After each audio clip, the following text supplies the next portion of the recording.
नमस्कार दर्शकों, मैं हूं जितेंद्र शर्मा और आप देख रहे हैं पीपल्स अपडेट।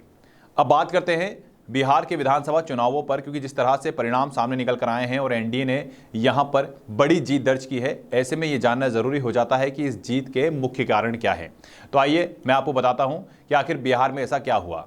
दरअसल अगर हम बात करें तो बिहार विधानसभा चुनावों में महागठबंधन का जो प्रयास था वो विफल साबित हुआ है। सच्चाई तो यही है। जबकि एनडीए की हम बात करें तो एनडीए ने एक बार फिर से अपनी जीत बिहार में दर्ज की। इसके पहले भी एनडीए की सरकार बिहार में थी और सत्ता में एक बार फिर से उन्होंने वापसी कर ली है। अब बात करें चुनाव की, तो इस चुनाव में बिहार की जनता ने स्पष्ट रूप से एक संदेश जरूर दिया है और वो ये दिया है कि उन्हें इमोशन नहीं बल्कि उन्हें स्थिरता और विकास चाहिए, जैसा कि चुनावी परिणाम ने बता दिया। एनडीए ने इस चुनाव को बेहद संगठित तरीके से भी लड़ा। इसमें भी इसको भी बिल्कुल नकारा नहीं जा सकता कि किस तरह से वहां पर पूरी तरीके से बीजेपी और पूरा एनडीए लग गया था। जब संगठित तरीके से ये चुनाव लड़ा जा रहा था तो इसमें सीट बंटवारे की बात हुई और जब सीट बंटवारे की बात हुई तो सीट बंटवारे में जेडीयू और एलजेपी को भी बराबरी का हिस्सा मिला, जिसके बाद यहां पर चुनाव शुरू हुआ।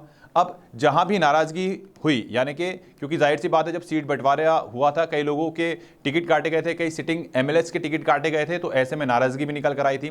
अब जब नाराजगी निकल कर आ गई तो एनडीए ने यह सोचा कि आखिर कैसे रूठों को मनाया जाए, तो उन्होंने एक प्रयास किया।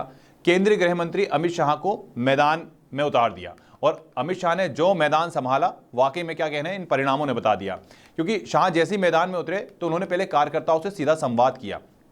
सीधा संवाद करने के बाद उन्होंने कार्यकर्ताओं को यह भरोसा दिया कि अगर चुनाव हम जीत जाते हैं तो आने वाले समय में उनके लिए भी फायदा है और पार्टी उनके लिए भी कुछ ना कुछ सोच रही है, जिसके बाद यहां पर पार्टी की स्थिति और मजबूत हो गई।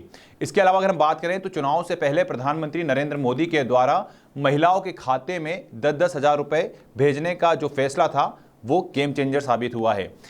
क्योंकि हमने ये देखा है कि कई राज्य, जितने भी राज्यों में चुनाव हुए हैं, वहां पर कहीं ना कहीं भारतीय जनता पार्टी महिलाओं पर सबसे ज्यादा फोकस करती है। उन्हें सशक्त कैसे बनाया जा सके, इस पर कहीं ना कहीं फोकस किया जाता है। और वही बिहार में भी देखने को मिला कि जब महिलाओं के अकाउंट में 10-10 हजार रुपए जो पैसे थे, वो की जो राशि थी वो डाली गई। इससे कहीं ना कहीं ये जो फैसला था, जो 10-10 हजार रुपए डालने का, इससे पूरा गेम जो था वो चेंज हो गया। इस फैसले ने चुनावी माहौल को पूरी तरह से बदल दिया और महिलाओं के बीच सरकार के प्रति सकारात्मक भावना जागृत हो गई। इसके अलावा अगर हम बात करें एनडीए की, तो एनडीए ने महागठबंधन के शासन को जंगल राज की वापसी इन नारों से प्रेजेंट किया। आपने सुना होगा, जब भी यहां चुनाव चल रहे थे तो उस दौरान एनडीए के तमाम जो कार्यकर्ता थे और एनडीए के तमाम जो नेता थे वो यही बात किया करते थे कि अगर यहां पर वापस महागठबंधन की सरकार आती है तो जंगल राज जो बिहार में आपको बहुत पहले नजर आता था, वैसा एक बार फिर से आपको देखने को मिल सकता है। और शायद ये जो उनका नारा था ये काम कर गया। जब इस तरह के नारे चले तो कहीं ना कहीं ये जो नारे होते हैं ये ऐसे नहीं है कि किसी ने एक नारा लगा दिया कि जंगल राज की वापसी और लोगों ने भरोसा कर दिया। कहीं ना कहीं लोगों ने इस पर गंभीरता से भरोसा किया और लोगों ने इस नारे को गंभीरता से ले लिया और उन्होंने पूर्व का बिहार और वर्तमान के बिहार को देखा। इसके अलावा हम बात करें नीतीश कुमार की स्थिर शासन वाली छवि और प्रधानमंत्री नरेंद्र मोदी की लोकप्रियता, तो भैया ये तो कहना गलत नहीं होगा कि ये दोनों जो जोड़ी थी इसने बिहार में बहुत सकारात्मक काम किया और दोनों ने ही मिलकर डबल इंजन सरकार को एक बार फिर से जनता के सामने पेश किया और लोगों ने इस डबल इंजन की सरकार पर फिर से भरोसा किया। इसके विपरीत अगर हम बात करें महागठबंधन की, तो महागठबंधन के नेता तेजस्वी यादव को शुरुआती दौर में सीट गंवानी पड़ी, लेकिन उन्होंने अपनी पारंपरिक सीट राघोपुर से जीत हासिल की। हालांकि बीच बीच में जो परिणाम सामने निकल कर आ रहे थे वो कहीं ना कहीं डरा रहे थे कि कहीं ऐसा ना हो कि हमारा नेता जो बिहार में महागठबंधन को लेकर चल रहा है वो हार ना जाए। हालांकि देर रात उनकी जीत हो ही गई। वहीं जनसुराज के सूत्रधार प्रशांत किशोर की अगर हम बात करें तो प्रशांत किशोर ने 2 साल तक ग्राउंड कैंपेन जरूर किया। उन्होंने अपनी पार्टी को सफलता दिलाने में काफी प्रयास किए, लेकिन सफलता नहीं दिला पाए। लेकिन भाजपा की हम बात करें तो यहां पर भाजपा ने जो अपने एक्सपेरिमेंट किए वाकई में वो कामयाब हुए। इसमें एक बड़ा एक्सपेरिमेंट हुआ बिहार में और वो एक्सपेरिमेंट था भाजपा की स्टार प्रचारक मैथिली ठाकुर को टिकट देना।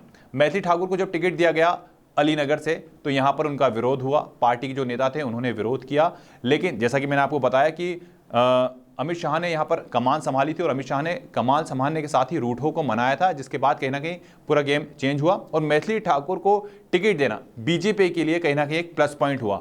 मैथिली ठाकुर ने अलीनगर में चुनावी जीत से अपनी पारी की शुरुआत की। अब अंत में यही कहा जा सकता है कि बिहार की जनता ने तो ये स्पष्ट कर दिया है कि उन्हें विकास चाहिए और इस कारण एनडीए सत्ता में फिर से लौट आई है। और ये भी कहना गलत नहीं होगा कि जिस तरह से चुनाव हुए, उस चुनाव को लेकर पूरे देश की नज़रें जो थी वो सिर्फ और सिर्फ बिहार पर थी। सबका फोकस बिहार पर था क्योंकि एक बड़ा इलेक्शन बिहार में हो रहा था और ऐसे में ये कयास लगाए जा रहे थे कि शायद इस बार महागठबंधन यहाँ पर कुछ चेंजेस कर पाएगी। लेकिन जिस प्रकार से यहाँ पर रणनीति बीजेपी ने तैयार की, एनडीए ने तैयार की और जिस प्रकार से यहाँ पर कमल खिला और एनडीए की सरकार बनी, उसने ये बता दिया कि अगर संगठित तरीके से चुनाव लड़ा जाता है तो वाकई में कहीं ना कहीं आप जीत जरूर हासिल करते हैं। अब आने वाले समय में मुख्यमंत्री का फैसला होना है। हालांकि स्पष्ट है कि नीतीश कुमार को ही मुख्यमंत्री बनाया जाएगा। इसके अलावा किन किन को यहाँ किन किन विधायकों को मिनिस्ट्री दी जाती है, ये भी कहीं ना कहीं देखने वाली बात होगी, क्योंकि जिस प्रकार से यहाँ पर सीट बराबरी में बांटी गई तो उसी तरह से ऐसा माना जा रहा है कि जो मिनिस्ट्री है वो भी बराबरी में बांटी जाएगी। कुल मिलाकर कहा जा सकता है कि बिहार की जनता ने ये बता दिया कि अगर आप उन पर भरोसा जताएंगे तो वो आप पर भरोसा जताएगी। आज इतना ही, अगली बार फिर मिलेंगे। तब तक के लिए मुझे और मेरी पूरी टीम को दीजिए इजाज़त। नमस्कार।